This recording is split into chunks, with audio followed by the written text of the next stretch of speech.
One of the things we talk about after losing our sight is our loss of independence. We want to be a completely independent person, do what we want when we want to do it. However, one thing that brushes up against that is our fear of going out and actually doing the things we want to do.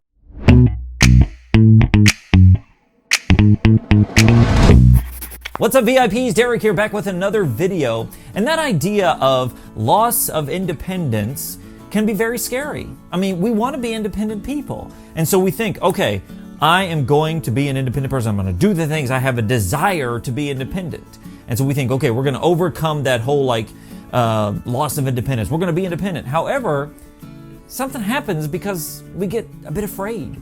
We get a bit anxious when we think about going out and actually being an independent person. I know it probably doesn't make any sense, but let me give you an example that might help make more sense of this whole desire and fear running alongside each other. But before we jump into that, if you're new around here, my name is Derek and I help people just like you to discover life after sight loss. If you want to learn more about living your life to the fullest as a visually impaired person or a sighted supporter, go ahead and get started by hitting that subscribe button and turning on those notifications so you don't miss another single video. All right, so picture this. Imagine you want to go out and be independent, and one of the things you want to do is go to your doctor's appointment. I know that doesn't sound like a big deal or anything, like, oh, doctor's appointment, but we want to make a doctor's appointment and we want to go to it. We want to be able to be there and get home, all that stuff, completely independent. I know when I make doctor's appointments, a lot of times I will make sure my wife is off so she can take me, so it's not a big deal. But that can get kind of old because, I can do it on Tuesday. Do you work on Tuesday? Oh, you do work on Tuesday. And it's the only day I can do it. So it's like, you know what? I've got to do this. I'm going to have to make it on my own and just be independent. Okay, I can do this. Some of you might be thinking, Derek, I do this all the time. What are you talking about? Well, just stick with me. Maybe everybody doesn't. And so I think, all right, how am I going to get there? Well, I'm going to take an Uber. Okay, I can take an Uber in my town because I live in a city where I can. Maybe you can't. Maybe you've got to plan it out with somebody else. But in my situation, I can take an Uber. All right, so I got to call the Uber. It's going to pick me up. Where's it going to pick me up? At my house. Okay, I can do that. Then it's going to take me to the doctor's office. It's going to drop me off. Let's see, there's one door. All right, I can do that. Then I got to go in, find the elevator. I think I know where it is. Then I got to find the buttons I think it's on the second floor. Okay, second floor. Then I got to go up, and I think his office is the third door down, but they all look the same. There's a glass door with who knows, and I got to get in there and make my way around, and then it's all this stuff. Then I got to call another Uber and get home. It's all these steps that are involved. Now, some of that is just planning. It's just planning. You got to plan it out. You got to find, when you're sighted, you drive somewhere, you walk in, you look at the number, boom, you're in. It's not that big a deal. When you're visually impaired, you got to plan out a little more. While this video is not about planning, that is part of it. And so the desire to be independent, the desire to say, you know what? I'm going to do this. I'm just going to go to my doctor's appointment. I'm going to do my thing. I don't need anybody else to help me because I'm going to be independent.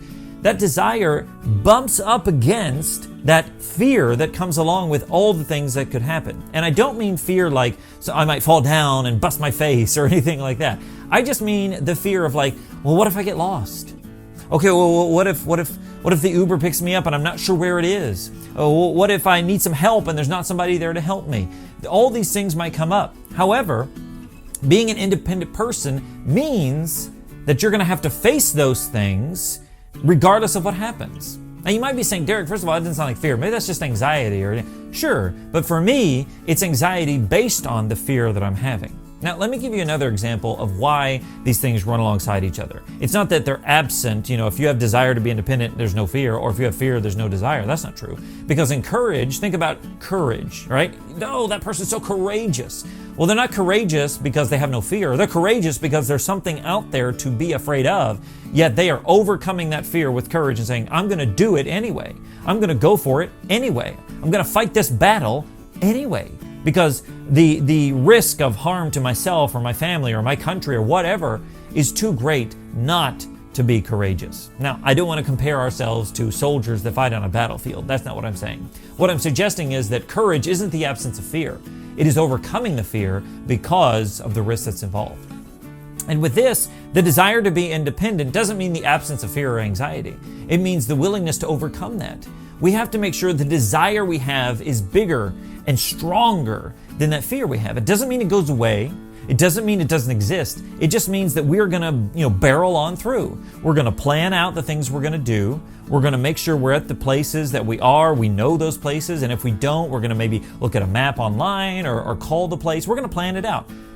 Just knowing that we have a plan is helpful. But then all of the things that are involved within that plan that might be out of your control, you just have to say, you know what? I'm going to face them. I'm going to do my best. I'm going to use my skills, my training, my problem solving. I'm going to use all that, and I'm going to be an independent person. Sighted people are independent people, and a lot of it's based on their sight. You know, if they're lost, they'll look for signs. They'll look for numbers on a wall, something like that. With us, we're going to have to use different skill set. Doesn't mean we're not independent. It just means we do it a little bit differently. So we overcome that fear that we bump up against, and we say, you know what? My desire is greater. Doesn't mean the fear goes away. It just means our desire is greater. So anyway, guys, here's the thing. If you are going through this, I totally get it. And we all go through it from time to time. It just happens. But let the desire that you have overcome the fear that you might face when thinking about being very, very independent. So what about you guys? I want to hear from you. What are the ways that you let the desire overcome that fear? What are the things that you do to sort of maybe, I don't know, build yourself up and say, yes, I can do this? What are the fears that you face, and how are the ways that you overcome that fear? I'd love to hear about it, and I know others would as well, so let me know in the comments below. Hey, if you liked this video, if you found it helpful, well, show your support by giving it a big thumbs up and sharing it out with somebody that you know. And like I said, if you're new around here, I would love for you to subscribe to the channel and turn on those notifications so you don't miss another single video. And finally, as always, remember that sight loss isn't the end, it's just the beginning. My name is Derek, thanks so much for watching, and I'll see you in the next one.